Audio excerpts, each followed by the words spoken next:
Законот за пушење ќе се донесе, ама спроведувањето ќе оди полека, уверуваат надлежните. Од една страна, лекарите укажуваат на штетните последици од пушењето и потребата да се заштитат младите. Од друга, кафеанџиите, малите трговци и тутунарите се жалат дека ќе им наштети на бизнисот. Од владата доаѓаат измешани сигнали за носењето на законот. Од една страна уверуваат дека ќе се донесе, во исто време размислуваат за ублажување по добиените реакции, но и најавуваат дека нема веднаш да почнат со казнување. Велат дека не се пишманат, но најавуваат фазна, односно мека имплементација на законот. Очекуваат до крајот на годината целосно да почне да се применува. Тоа значи дека законот ќе биде донесен, но во соработка со угостителските, да речеме, капацитети, ќе тргнеме со една фаза која што ќе биде без казнување, со информирање, со едукација, заеднички, како што кажа соговорникот, да успееме да изградиме културата, која што сакаме да ја постигнеме, и потоа оди следна фаза.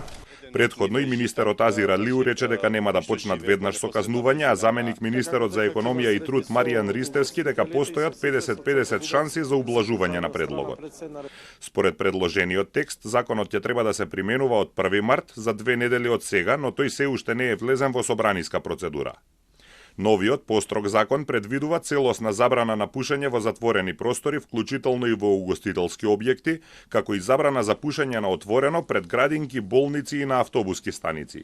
Ќе може да се пуши на терасите во кафеаните, но само ако не се заградени.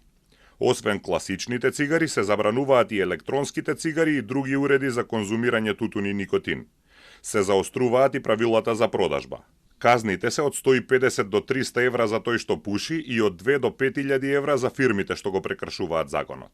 Одговорните лица во фирмите ќе добијат казни од 1500 до 2000 евра. Македонија е една од најпушачките нации во Европа. Пуши 45% од возрастното население. Годишно околу 4000 луѓе во земјава умираат како директни последици од пушењето цигари.